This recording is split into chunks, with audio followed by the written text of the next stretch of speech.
Bonjour à tous, je suis ravie de vous retrouver avec une nouvelle vidéo sur la chaîne, notamment pour partager avec vous une lecture que j'ai adorée. Il s'agit d'un roman qui est publié dans la collection Black Moon, La fille qui ne croyait pas au miracle. Alors ce roman est sorti en poche courant septembre et à l'occasion de cet événement, il y a eu quand même une assez grosse campagne de pub puisque je pense que beaucoup de blogueurs ont reçu ce roman courant septembre.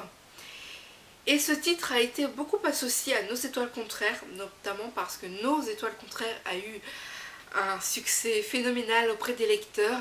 Et je pense que certains éditeurs ont voulu surfer sur cette vague. Et donc on est venu me trouver en me disant que si j'avais adoré Nos étoiles contraires, il y a de très fortes chances que j'adore La fille qui ne croyait pas au miracle. La personne qui est venue me proposer ce partenariat a secrètement espéré que ce titre surpasse Nos étoiles contraires. Alors dans cette vidéo, trêve de suspense, je vous avouerai que Nos étoiles contraires reste en première place. Il est indétrônable et la fille qui ne croyait pas au miracle n'a pas su trouver la petite étincelle pour détrôner le roman de John Green. Il y a des petites choses dans celui-ci qui m'ont manqué et que j'ai trouvé dans Nos étoiles contraires. Alors pour moi, en premier lieu, ce que j'ai adoré dans ce récit, c'est l'héroïne qui s'appelle Campbell, aka Cam. C'est une personne qui est très malade, qui est condamnée, elle le sait. Voilà, elle sait parfaitement qu'elle va mourir et du coup, elle ne fait aucun effort, c'est-à-dire qu'elle est très négative dans sa façon d'être, dans sa façon d'agir, dans ses pensées, etc. Alors elle peut paraître agaçante, soit on l'adore, soit on la déteste entre guillemets. Pour ma part, j'ai quand même réussi à trouver une place dans mon cœur pour l'accueillir, puisque ce côté agaçant n'est pas quelque chose que j'ai retenu. J'ai plutôt retenu son fort caractère, son petit côté pétillant, même si elle est négative. Et du coup, je me suis quand même attachée à Campbell, même si elle n'a rien à voir avec Gus et Hazel. Pour moi, le caractère et la personnalité de Campbell ont été les éléments les plus forts de ce récit.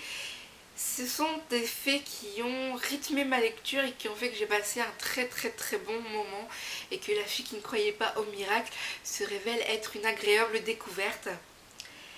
Mais voilà, il y a un mais, parce que même si j'ai beaucoup aimé cette lecture, il m'a manqué une petite chose qui est pour moi essentielle, fondamentale, très important. C'est une romance. Une romance à la Gus et à la Hazel, c'est-à-dire très fort, très passionné. Une romance qui prend en triple jusqu'aux larmes. Et je n'ai pas trouvé ça dans ce récit.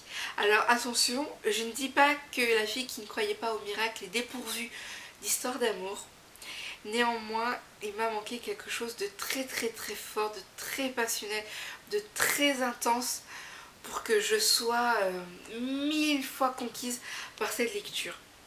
Je l'ai été, mais je pense que si il y avait eu quelque chose de plus fort et de plus intense, je l'aurais été mais 1 million de fois plus. Et là, peut-être qu'il aurait pu dépasser Nos étoiles contraires. Pour moi, il manque cet aspect romance, relation très forte, fusionnelle, qui fait que il ne détrône pas Nos étoiles contraires. Alors, pour ma part, je vous recommande ce titre, puisque c'est un sujet qui inspire beaucoup de romanciers, dans le sens où la maladie revient dans de nombreuses lectures. Nos étoiles contraires, La fille qui ne croyait pas au miracle, il y a également Je veux vivre. Ce sont des sujets qui inspirent. Le fond peut se révéler identique, c'est la forme qui diverge par rapport aux idées des auteurs et à ce qu'ils souhaitent apporter ou pas à leur récit. Alors pour ma part, j'affectionne beaucoup cette thématique. Je ne sais pas si on pourrait qualifier ces romans avec un nom particulier, mais en tout cas, ils se détachent nettement de ce que on peut trouver dans la littérature jeunesse et j'apprécie beaucoup ce genre de lecture, même si cela peut plomber un peu le moral puisque ce ne sont pas des lectures franchement joyeuses, hein, vu la maladie, le fait d'être condamné à mourir, ce sont des thèmes assez difficiles. Mais voilà, ça reste de très très très belles lectures et je regrette absolument pas. Alors si ce titre vous tente, pour ma part, je vous le recommande chaudement parce que je pense que vous pouvez adorer. Après, même s'il y a des petites similitudes à Nos étoiles contraires, il faut bien distinguer les titres. Ils ont chacun leur personnalité, leur force et peut-être leurs défauts. Hein. Tout le monde n'apprécie pas ce genre de lecture.